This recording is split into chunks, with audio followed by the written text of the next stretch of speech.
de l'université ce lundi matin. Nous sommes le 25 août et la Côte d'Ivoire célèbre la Journée nationale de la solidarité, un événement qui a lieu à cette même date depuis 2007 et qui fait la promotion des valeurs d'entraide et de fraternité. Et puis également dans ce journal, nous irons en France. Le Premier ministre Manuel Valls a présenté aujourd'hui la démission de son gouvernement, une démission acceptée par le président de la République, François Hollande. Voilà pour le sommaire. Bonsoir à tous et bienvenue dans cette édition. Je vous l'annonçais en titre, les inscriptions pour la rentrée 2013-2014 à l'université Félix Houphouët-Boigny d'Abidjan prendront fin le vendredi 29 août prochain. Dès l'annonce de cette date, les étudiants ont pris d'assaut la scolarité de l'université ce matin. Moussa Konaté et Franck Kouadio se sont rendus sur le campus. Leur constat. Bousculade et gestes d'impatience. La scolarité centrale de l'université Félix Houphouët-Boigny de Cocody est envahie depuis le lundi matin par des centaines d'étudiants. La raison, les inscriptions pour l'année académique 2013 à 2014 prennent fin le vendredi 29 août. Une course contre la montre donc pour les retardataires. Je suis là pour terminer mon inscription. Il n'y a pas longtemps que j'ai pu avoir l'argent pour clore la scolarité. C'est pour ça que c'est maintenant que je le fais. J'ai fini mon inscription. Il y a 6 étapes à remplir. Il faut reconnaître que c'est le processus. Le processus est tellement long que souvent, il ne permet pas l'inscription rapidement. Le message est passé et on a été envahi par les étudiants. Quand ils s'inscrivent, quand ils s'en vont payer à la banque, ils croient qu'ils ont fini de s'inscrire. Alors que quand tu finis à la banque, il faut venir d'abord à la scolarité faire les dépôts des dossiers. L'inscription, une formalité importante pour l'université. Elle permet d'identifier les étudiants et de maîtriser l'effectif. Les étudiants pensent que l'inscription est la seule chose qu'ils peuvent remettre à plus tard. Ils ont l'habitude de remettre à plus tard. On a essayé de résoudre les problèmes à plus tard. Une très mauvaise habitude s'est installée. Les dernières statistiques que j'ai eues pour le vendredi dernier après-midi, nous en étions seulement à 33 212 étudiants exactement inscrits. Nous attendons un total global de 50 000 étudiants. Nous avons donc 17 000 étudiants à chercher, entre guillemets, dans la nature. L'inscription est annuelle. Elle est obligatoire. Au soir du 29 août, vendredi 29 août 2014, les étudiants qui ne se seront pas fait inscrire ne feront pas partie de notre effectif. Les inscriptions à l'université Félix Houphouët-Boigny de Cocody ont débuté depuis janvier 2014. Les étudiants ont donc 5 jours pour se mettre en règle. La Côte d'Ivoire célèbre ce 25 août la Journée nationale de la solidarité, une journée qui ouvre par ailleurs la quinzaine nationale de la solidarité, une tradition chaque année depuis 2007. Un événement pour faire la promotion de valeurs d'entraide et de fraternité. Que pensent les populations de cette célébration? Élément de réponse dans ce reportage de Patricia Omouitia. La solidarité est un état d'esprit grâce auquel les gens s'entraident en dehors de toute considération de race, de religion ou d'ethnie. En Côte d'Ivoire, le 25 de chaque année marque la célébration de la Journée nationale de la solidarité. Une journée qui vise à célébrer et à rappeler la valeur cardinale que constitue la solidarité nationale dans le processus de réconciliation et de cohésion sociale. Si tu as un ami ou bien une soeur qui est là, qui a des soucis, qui a des problèmes, au moins tu peux partager ses problèmes avec elle. Mais ça ne devient pas un fardeau. Nous qui vivons dans les cours communes, là, on vit ça tous les jours. Dans ma cour, il y a Baoulé, il y a Burkinabé, il y a, je ne sais quoi, Malinké. À chaque fois qu'une personne est malade, tout le monde va à son cheveu. Ça aussi, c'est une preuve de solidarité. J'ai aidé un ami qui a eu un accident. Je partais à l'école, j'étais en terminale. En tout cas, j'ai laissé mes études. Je suis resté à côté de lui à l'hôpital pendant un très bon moment. Malgré que je n'ai rien financé, mais j'étais à côté de lui. Dans le domaine aussi du transport, on fait de la solidarité aussi. D'ailleurs, souvent, il y a des clients qui viennent, pour parler à Bévis, c'est 300. Souvent, ils viennent nous proposer 250, qui n'ont rien. Donc, souvent, on les prend pour qu'ils puissent arriver chez eux dans leur lieu de travail. Instituée en 2007 en Côte d'Ivoire, cette journée a pour but de souligner l'importance de la solidarité pour faire progresser la réconciliation, le développement et la lutte contre la pauvreté. Et puis, parlant de solidarité, le gouvernement lui-même l'a démontré récemment. 764 personnes victimes des inondations survenues à Guiglo le mois dernier ont reçu le soutien et la compassion d'Anne-Désirée Ouloto, la ministre de la Solidarité, de la Famille, de la Femme et de l'Enfant, qui leur a remis des dons au nom du gouvernement. La cérémonie a eu lieu sur place à Guiglo, dans les locaux de la préfecture. F. Boué, Franck Quadion. Timothée Bleu et Alice Guéhi peuvent à nouveau sourire. Ces deux victimes de l'inondation de juillet dernier à Guiglo viennent de recevoir vivre et non-vivre de la part du ministre de la Solidarité, de la Famille, de la Femme et de l'Enfant, Anne-Désirée Ouloto. Ils font partie des 764 victimes dont les maisons avaient été totalement occupées par les eaux suite au débordement de la rivière Nikla. C'est un acte de solidarité de haute valeur. Parce que toute la population que vous voyez derrière moi, il y a beaucoup même qui ne sont pas encore entrés. Et il y a beaucoup qui ont perdu, on a perdu des biens. Donc avec ça, ça nous donne encore le courage de revivre. Merci à Madame le ministre, merci à tous, vraiment je dis merci à tout le monde, tous ceux même qui nous ont soutenus. Je suis très heureuse. Cette action s'inscrit dans le cadre d'une opération nationale de soutien aux victimes d'inondations en Côte d'Ivoire. Que vous soyez donc à l'ouest, à l'est, au nord, au sud, au centre, partout les populations doivent se sentir et se savoir protégées par le gouvernement et par le président de la République, qui a donné des instructions, n'est-ce pas, pour que toutes ces populations sinistrées soient assistées. Au cours de cette cérémonie de remise de dons, la ministre Anne-Désirée Ouloto a également sensibilisé les populations sur la menace du virus Ebola et invité celles-ci au strict respect des mesures prises. Et tout comme les populations de Guiglo, elles sont nombreuses les populations qui ont subi les affres de bien de sinistres et qui ont reçu elles aussi la compassion du gouvernement ivoirien. Crise post-électorale, incendie, glissement de terrain, inondation. Le gouvernement a toujours été présent aux côtés des sinistrés. La solidarité a donc toujours été de mise. Ce soir, nous faisons un zoom sur la politique de solidarité de notre gouvernement. C'est un reportage signé Gabriel Zani. Mars 2007, le ministère de la Solidarité est institué par l'accord de Ouagadougou sur la résolution de la crise ivoirienne. Objectif, assister les victimes de la crise sociopolitique et ramener la paix dans le pays. En 2010, une autre crise secoue la Côte d'Ivoire. Elle fait des milliers de déplacés internes et des réfugiés dans les pays voisins. Pour le pays, un ministère de la solidarité devient plus que nécessaire. La solidarité, elle, devient de ce fait une priorité.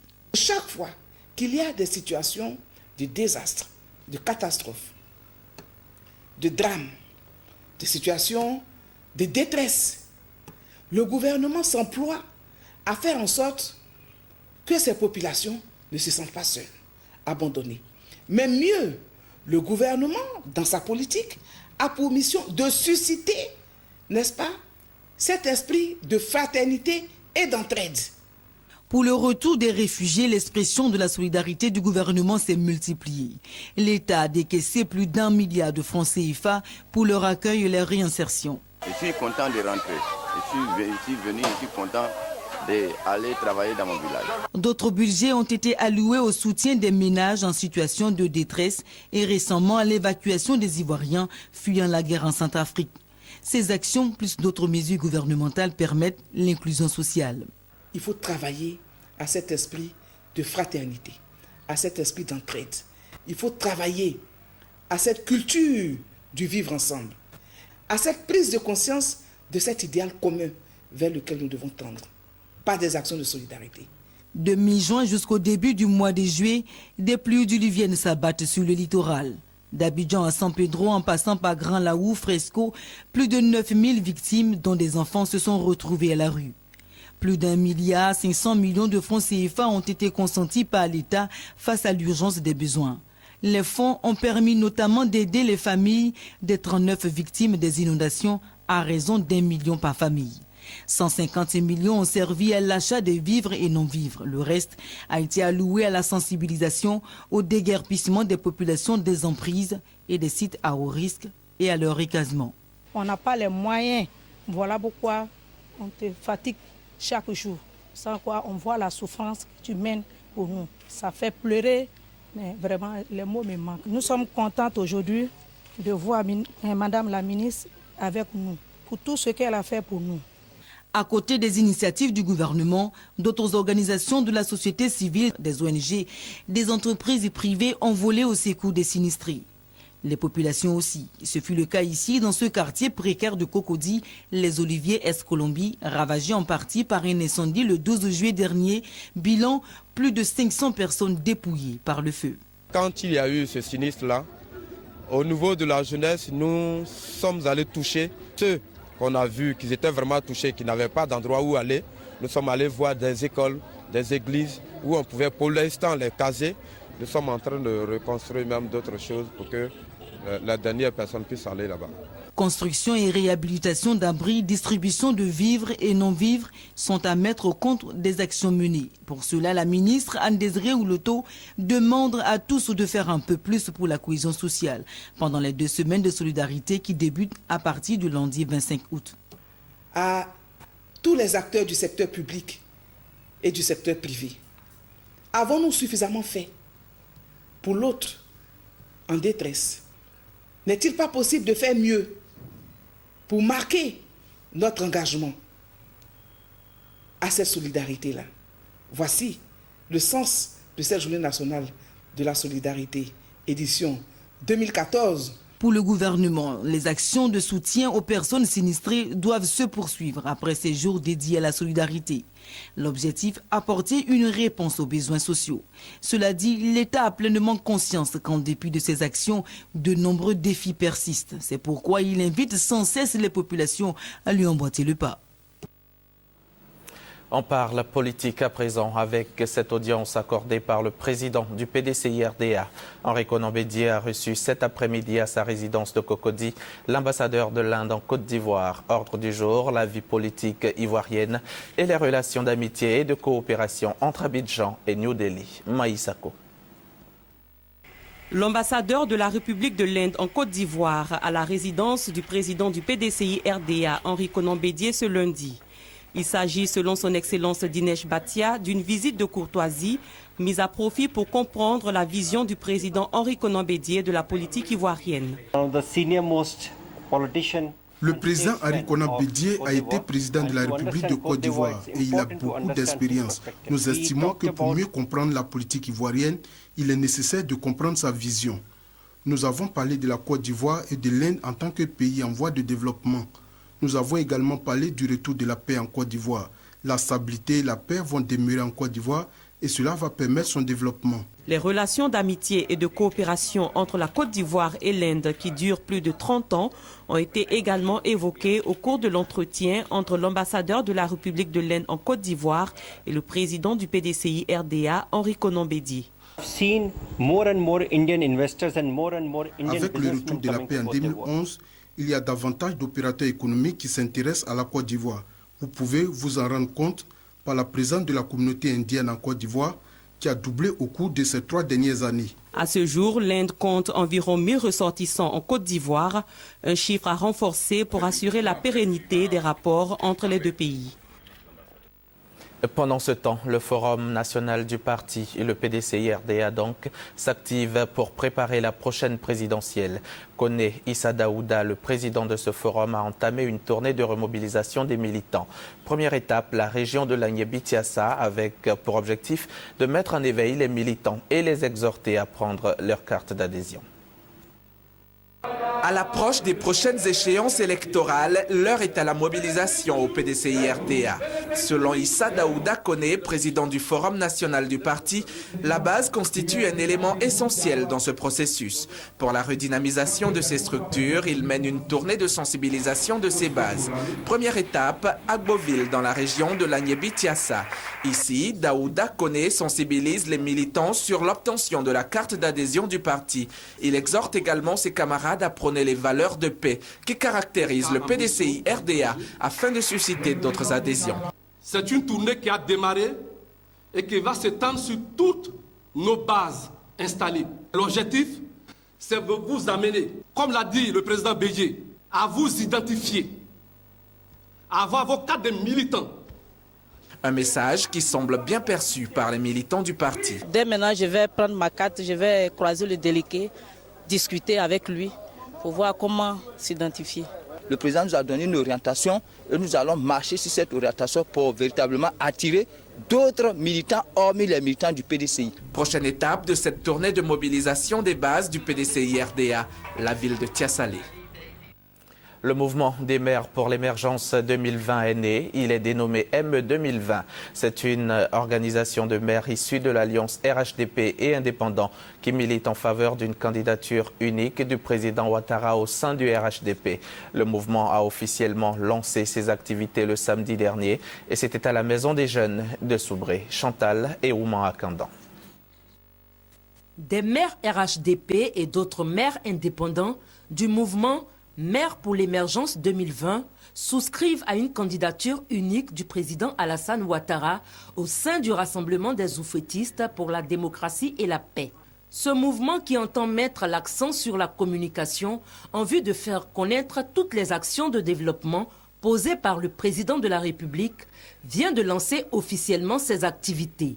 Nous, maires de Côte d'Ivoire, élus locaux de Côte d'Ivoire, ceux qui sont au quotidien en contact avec les populations, pour qui le président Ouattara travaille, nous avons estimé qu'il était nécessaire de nous battre pour qu'il n'y ait pas trop d'animosité autour de la campagne. Le maire de Soubré a été intronisé comme coordonnateur de ce mouvement pour la région de la Nawa. Présent à cette double cérémonie, le préfet de la région de la Nawa, Kouadio Aliali, a rappelé le besoin de paix et de cohésion en Côte d'Ivoire pour l'atteinte des objectifs de développement édictés par le président Alassane Ouattara pour le bonheur des populations.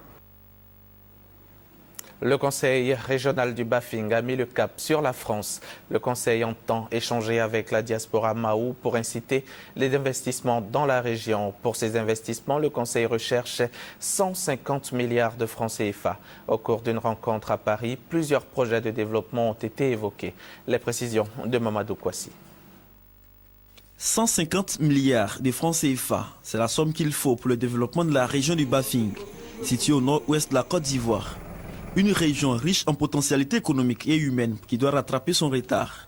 Un processus qui passe nécessairement par des investissements dans plusieurs secteurs, notamment l'éducation, la santé, l'électricité, les routes et l'eau potable. Mais l'État ivoirien à lui seul ne peut relever tous ces défis. Il faut donc mobiliser tous les fils et filles du Bafing. Pour inciter les enfants du peuple Mahou à investir dans leur terroir, le Conseil régional du Bafing mène une opération de lobbying auprès de la diaspora.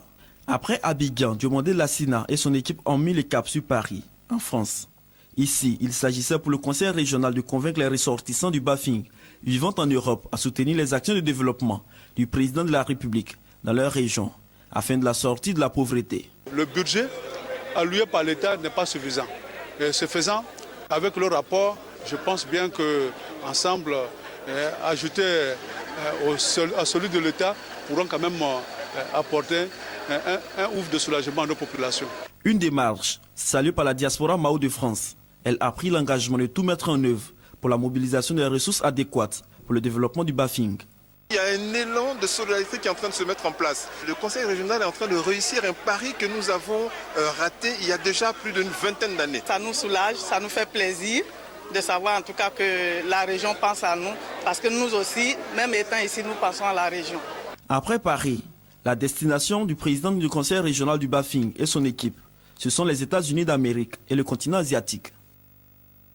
Dans le Ouorodougou, la cohésion sociale est une priorité pour les populations et l'alliance interethnique y joue un grand rôle. Regardez. Badé Adi, traduit en français, la fraternité est intéressante, est une association regroupant 700 femmes issues de la région du Ouorodougou. Ces femmes Koyaka, résidant à Korogo, viennent de saluer l'hospitalité du peuple Sénoufo à travers une série d'activités. Au centre d'action culturelle Womienyon, les différents intervenants sont revenus sur l'important rôle que joue l'alliance interethnique dans le quotidien des peuples de la Côte d'Ivoire, particulièrement l'alliance entre les peuples Koyaka et Sénoufo. Saluons cette initiative de l'association des femmes Badéandi, Ouattara Lassina, parrain de cette cérémonie, par ailleurs chargé des missions spéciales du président de la République de Côte d'Ivoire, a félicité les femmes du Ouorodougou demeurant à Korogo pour leur esprit d'union. Afin de les encourager et de leur permettre d'être autonomes, le parrain a mis à leur disposition un fonds dont le montant de départ est de 5 millions de francs CFA. Nous ne pouvons pas être émergents avec des gens qui ne gagnent même pas un repas par jour. Ce projet va s'étendre plus tard vers les autres couches socio-professionnelles. Afoussiata Fofana, présidente de l'association Badéandi, et Koulibaly Fatima Teteri ont exhorté les Ivoiriens à faire de la paix une seconde religion. Pour ces femmes Koyaka et Sénoufo, les jeux d'alliance interethniques doivent être utilisés comme un facteur de cohésion en vue de favoriser la réconciliation nationale.